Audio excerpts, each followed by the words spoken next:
The first warning sign appeared before the wedding bouquet even touched her hands. The tycoon watched her walk down the aisle with the calm expression of a man who has already solved the crime before it happens. He smiled at her with the confidence of someone who knows a secret no one else in the room would ever understand. And she, stepping delicately between rows of guests who whispered about her sudden rise from nothing, believed she was about to pull off the greatest heist of her life. They thought the ceremony celebrated love. It celebrated war. Silent, elegant, expensive war. Every camera flashed as if documenting the moment a shark married another shark. People whispered that she was too beautiful for him, too clever, too young, too hungry. They whispered that he had found the perfect trophy wife. They whispered that she had struck gold. No one imagined that she had entered that marriage with a plan sharper than the diamond ring on her finger. Her goal was simple: step inside his empire as his wife and leave as the owner of everything he had built. But the tycoon had built his fortune on a different rule. Trust only what you can control. And he controlled more than money. He controlled narratives. He controlled people.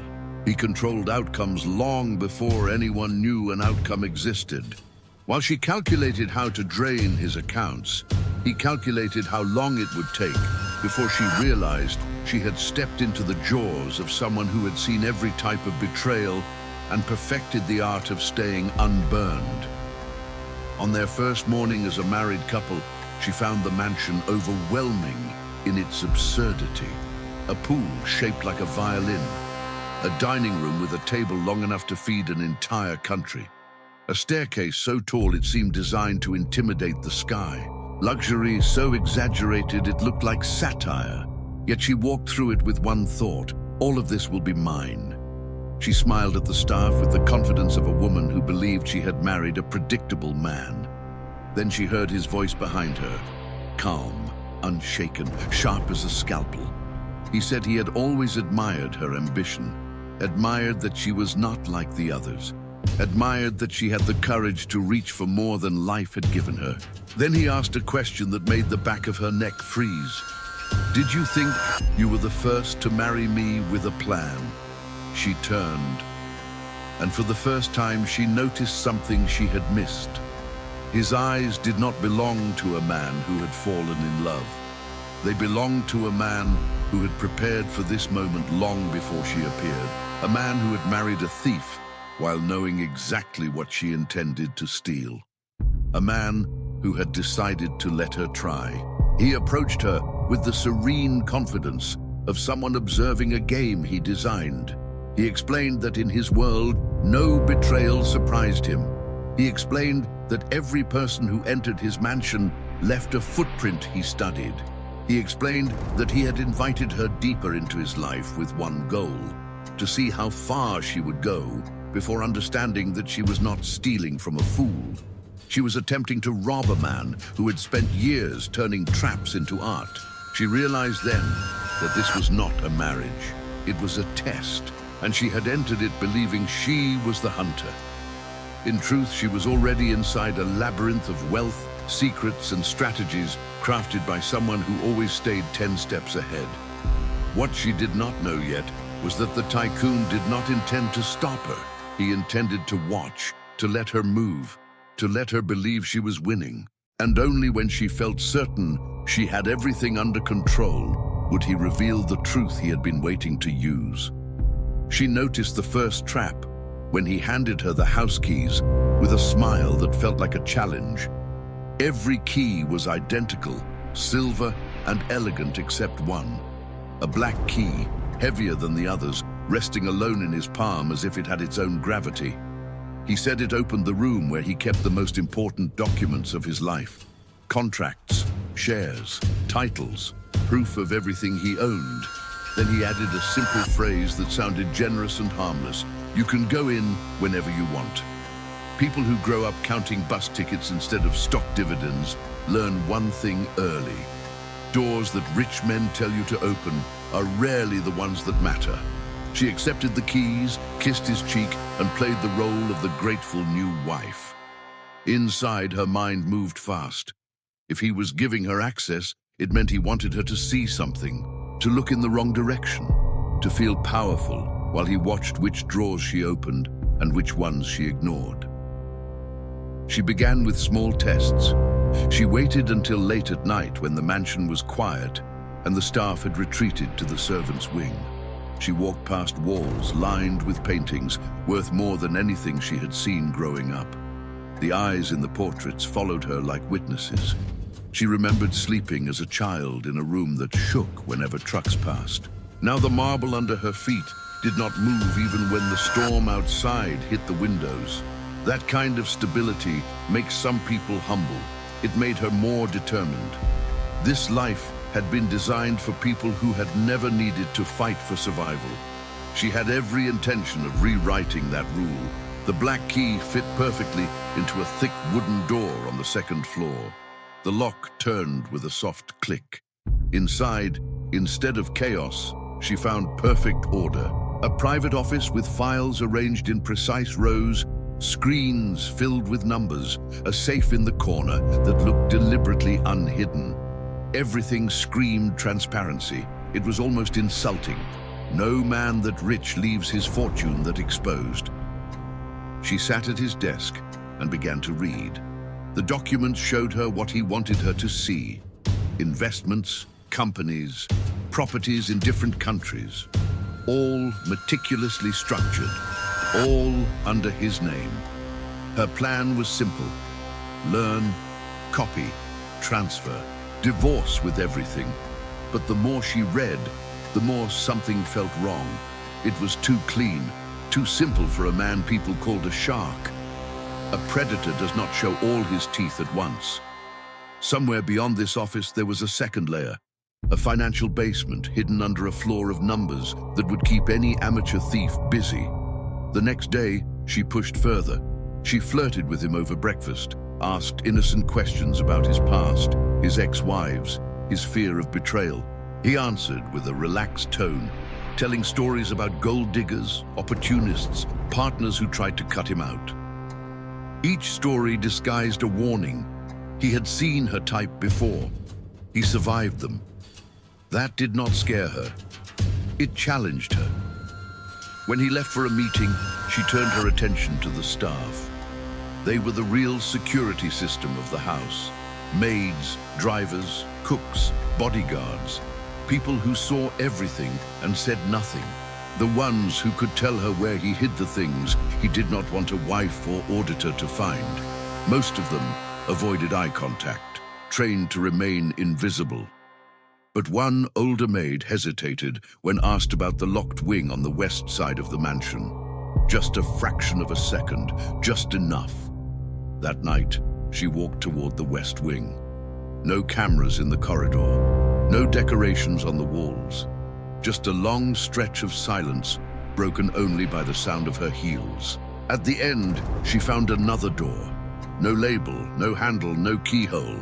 A door that pretended to be part of the wall. That was where a man like him would hide the life he could not insure. Money under other names. Companies without public records. Secrets that could destroy him. She ran her hand over the surface and felt a narrow metallic line.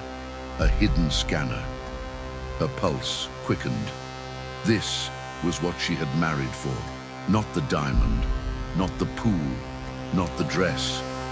This door, the one even the black key could not touch. Behind her, down the hall, she heard a soft sound, the faintest creak of a floorboard. She turned slowly and saw him standing there, hands in his pockets, watching her with mild amusement instead of anger. He tilted his head and smiled like a teacher catching a student in a predictable lie. He said he was impressed it had taken her so little time to find the one door she was never supposed to see. Then he asked her if she truly believed she was the only one making plans in this marriage. She expected resistance, anger, maybe even a threat.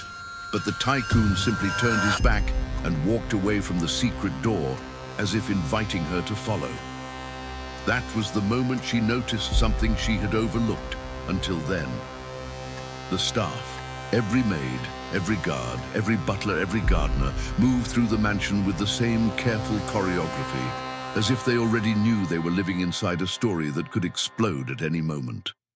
Their glances lingered a second too long. Their footsteps were too soft, their routines too perfect. They weren't employees, they were witnesses, and witnesses who know too much become part of the danger. At breakfast the next morning, she watched them closer. The butler never turned his back on the tycoon. The gardeners never worked near the West Wing. The housekeeper flinched when a door closed too loudly. These were not reactions born from discipline. These were reflexes built from experience. She began to understand the truth hidden beneath the expensive facade. The tycoon did not control his staff through fear. He controlled them through knowledge. Every one of them had seen something in this house that taught them exactly how far he was willing to go. She tested a theory. She asked the cook how long she had been working there. The woman smiled, polite but hollow, and said enough to know the rules. When she asked what the rules were, the cook froze, not in fear, but in calculation. She chose her words with surgical restraint. Stay in your place, stay in your tasks, stay out of the rooms the boss does not enter. That last line struck her like cold water. The West Wing wasn't just off limits to the staff, it was off limits to him too. So why was it there? Later that day, she followed the guards' patterns. They walked in pairs, but their routes avoided specific corners. One guard paused near a large abstract painting, pretending to check his phone while actually glancing at a hidden sensor behind the frame. Another guard stopped her politely when she tried to approach the courtyard fountain, offering excuses that made no sense. He claimed the floor tiles were wet, outside, in summer heat. She smiled at him, thanked him, and walked away while her mind processed the absurdity. A man with unlimited wealth warning his wife about wet tiles. The truth was simple. The staff were not protecting her from the house. They were protecting the house from her. She continued investigating, and small details piled into a pattern that felt too deliberate to ignore. The laundry room was locked. The guest bedrooms had untouched sheets, as if no one had ever slept there. The wine cellar was immaculate, but missing inventory logs. A wing of the mansion had its lights permanently turned off, even at night. Everything in this house was arranged like a stage, built to keep her attention where he wanted it. Then something stranger happened. While walking down one of the quieter hallways, she caught a young maid watching her with an expression that wasn't fear, but warning. A silent plea. The maid slipped a folded piece of paper into the laundry cart before hurrying away. When the hallway emptied, she retrieved it. 3 words written in shaky handwriting. He always knows. Her breath tightened. Either the staff were loyal to the tycoon, or they were trapped by him. Both possibilities fueled her next move. That night, she waited until the mansion settled into its calculated silence. She walked the corridors barefoot, listening for anything out of place. A murmured conversation, a footstep that didn't belong, a shadow moving in the wrong direction. She reached the West Wing again, staring at the blank door that had no handle, no hinges, no welcome. It existed for one reason: to hide something capable of destroying him. She pressed her palm against the smooth surface, searching for heat, vibration, any sign of machinery. The door remained cold, dead, but she sensed something alive behind it. A truth, a person, a threat. She thought she was close to opening the biggest secret of the house. Then she heard movement behind her, slow, deliberate, confident. She turned and saw the head of security watching her with a look that carried no hostility, only disappointment. He asked if she truly believed she was the first woman to chase that door. The room that opens. Only for those who break. The head of security did not raise his voice. He did not threaten her. He simply stepped closer with the resigned posture of a man who had watched this story unfold many times before. He told her that every woman who tried to unlock that door had something in common. None of them understood what the tycoon truly valued. None of them realized that he never hides money behind locks. Money is too easy to move, too easy to erase, too easy to reinvent. What he hides requires something far more difficult to obtain: loyalty, betrayal, memory. She listened, alert, searching for a slip, a clue, a misstep in his words, but he offered none. He was trained to speak in circles, to warn without revealing. That night, she could not sleep. The mansion felt restless, as if the walls were waiting for her to make the next move. She wandered through the corridors again, no longer as the tycoon's bride, but as a hunter who finally smelled the truth. Her footsteps echoed softly on the marble, then shifted when she crossed into the west wing. The air changed, colder, still, heavy with a history no one dared to acknowledge. She placed her hand on the blank door again, and something inside her gut told her it was not technology stopping her. It was psychology. She studied everything the tycoon had shown her since the wedding: the keys, the office, the safe left in plain sight. All distractions meant to lead her away from the one spot in the house that held the truth. She closed her eyes, focusing on the silence behind the door. It did not feel empty. It felt expectant, like something was waiting for a specific reaction, a specific emotion, an emotional code instead of a physical one. She leaned her head against the wall and, for the first time since the marriage began, allowed herself to feel something other than calculation. Fear, anger, recognition. Because somewhere deep inside, she already knew what he had hidden there. Not an object, a person. A soft, mechanical click echoed beneath her hand, so subtle, she almost missed it. She stepped back, pulse racing. The door had responded, not to force, not to logic, to vulnerability. The tycoon did not build locks that opened for keys. He built locks that opened for broken people. She pressed her palm flat again, letting every memory of her own past surface. The humiliation, the debt, the hunger, the betrayal. She did not cry easily, but she let her breath tremble, let her voice crack, let her chest tighten with the pain she had buried for survival. The mechanism responded. A second click followed. The door released a long, shivering exhale of cold air as a hidden seam split open. A faint light flickered inside. She stepped through before fear could stop her. The door closed behind her with a soft thud, leaving her alone in a space the tycoon had never mentioned. A room built not for wealth but for confession. The interior was not luxurious. It was stark. Concrete walls, a single table, and photos scattered across the floor. Every photo showed a different woman, all beautiful, all smiling, all standing beside the tycoon in different phases of his life. Wives who came before her, wives who believed they were the first, wives who vanished from public view without explanation. In the corner, a stack of notebooks filled with detailed observations, psychological profiles, weaknesses, fears, the patterns of women who tried to manipulate him and failed.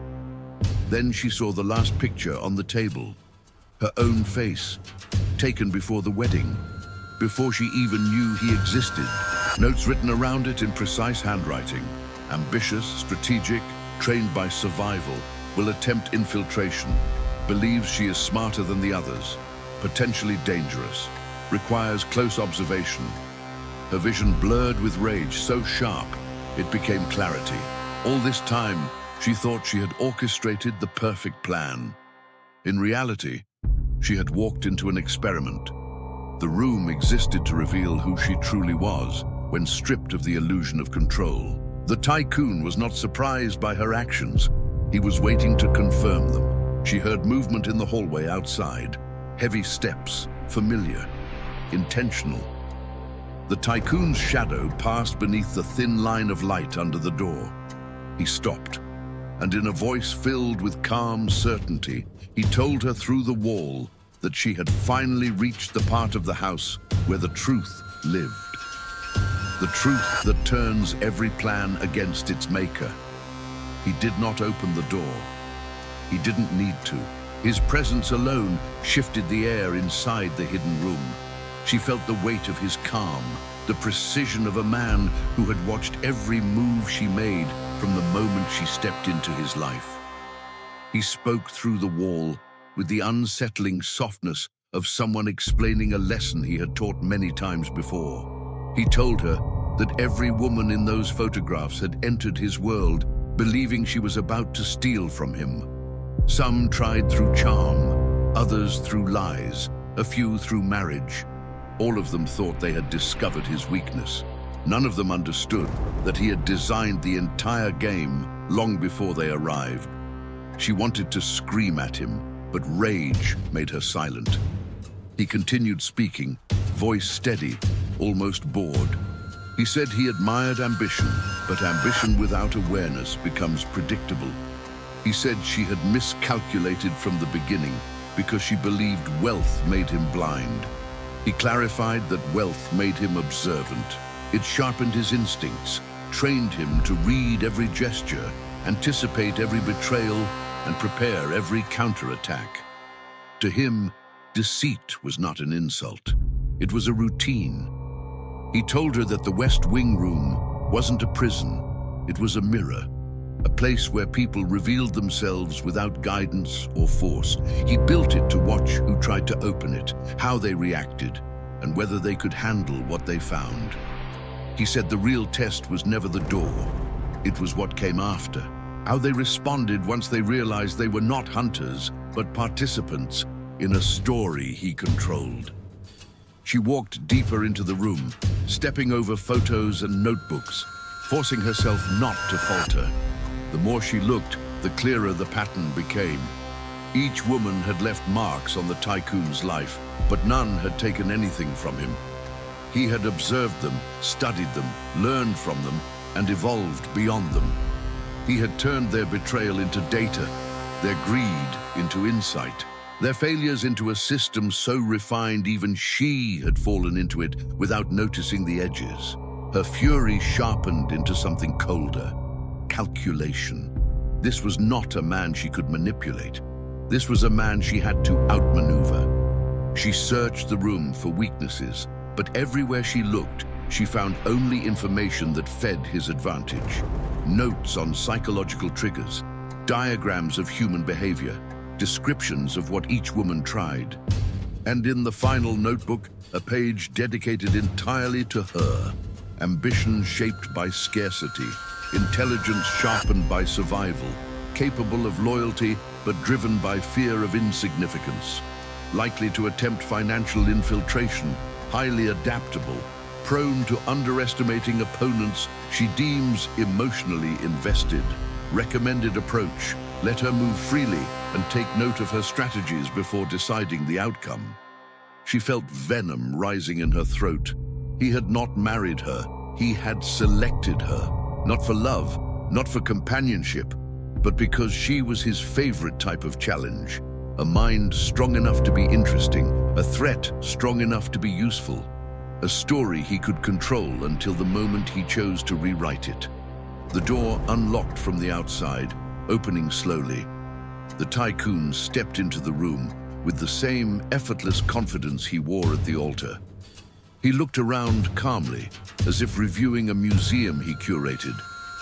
Then he told her something she was not prepared to hear. He said he never intended to stop her from stealing anything.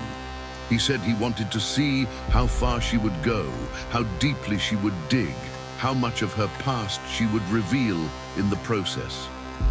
Then he walked toward her, stopping only a few steps away, and lowered his voice. He said the one thing that finally broke the last illusion she had about him. He admitted he knew her real plan long before she knew his name. He knew who trained her, who financed her, who sent her into his life disguised as a bride, and he had allowed all of it because he wanted to see which side she would choose once the truth surfaced. Her chest tightened, her mind raced. She had always believed she was acting alone. Suddenly, she realized she wasn't the only player in the game. Someone else was out there, someone who had used her just as she had used the tycoon, and he was waiting for her reaction, watching the pieces shift, because what she had uncovered was not the truth. It was only the first layer, the betrayal. Behind the betrayal. He stepped back just enough for her to breathe, but not far enough to give her space. His eyes never left her face. He wanted to see the exact second her world cracked. She tried to hold steady, but her mind moved violently beneath the surface, replaying every step that had brought her here. Every lie she told, every secret she kept, every calculated smile. She had always believed the plan was hers alone. But now, staring at the tycoon in the room, built to expose the truth, she felt the ground shift under her feet. Someone had placed her into his life long before she understood the game. He spoke again, voice unhurried. He said the man who raised her, the man who taught her how to survive, how to read people, how to manipulate high society, had once tried to destroy him. He said this mentor had lost everything in the process, left without power or influence. A ghost in the business world. A man who believed the only way to rise again was through revenge disguised as romance. And she, ambitious and brilliant, but tired of being invisible, had accepted the offer, become his weapon, his opportunity, his second chance at stealing what he could never build. She shook her head, refusing to let his words plant roots. She told him he was lying, that he was manipulating her, that he was trying to rewrite her story. But he didn't argue. He didn't defend himself. He simply reached into his jacket and pulled out a small metal recorder. One click, and a familiar voice filled the room. A voice she had trusted, a voice she had once considered her only family. It spoke with confidence, detailing the plan she thought she had designed herself. Use your charm. Use your intelligence. Win his trust. Marry him. Access everything he owns. When he believes he has you, take what he values most. Leave him with nothing but the sound of the door closing. Her breath vanished. Her knees weakened. The tycoon turned off the recorder and placed it on the table between them. He said betrayal was never a surprise to him. What surprised him was potential. He studied her expression with interest, not triumph. He wanted to see what she would do once the illusion shattered. Would she follow the plan someone else created? Or would she write her own?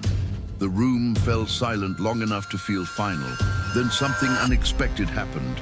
A faint knock at the inner wall. Not from the hallway, from the other side of the west wing. The side no one entered. The tycoon turned his head slightly, listening. A second knock followed, slower, heavier, as if someone had been trapped there for years. She felt the cold truth settle like ice against her spine. That room didn't hide documents or lovers or trophies. It hid a person, a familiar person. Her mentor had not sent her into the tycoon's life from afar. He had been here, locked behind the wall she had been trying to open, used as leverage, as bait, as proof that the tycoon controlled more than money. He controlled destinies. She moved toward the hidden wall, but the tycoon stepped in front of her with a calmness that made her want to scream. He said freedom was not earned by force, it was earned by choice. He asked her if she truly wanted to follow the path she had been given, or if she was finally ready to take control of her own story. She stared at him, feeling the full weight of the years she had spent believing she was powerless, believing she needed others to guide her, believing she had to steal because she would never be allowed to build. She made her choice without speaking. Her hand shot toward the small metal recorder, grabbing it before he could stop her. She slammed it against the wall panel, cracking the frame. A mechanical hiss echoed as the hidden doorway disengaged. The tycoon watched her with a rare expression. Surprise. Genuine surprise. She had not chosen betrayal. She had chosen truth. The door slid open with a cold breath of stale air. Inside, Her mentor stood weakened but alive. She reached for him, trembling with rage and relief. Behind her, the tycoon spoke again, softer this time. He said she had done something no one else ever had. She had refused to be predictable. She turned to face him, ready for war. But he wasn't angry. He was impressed. And that made him more dangerous than ever.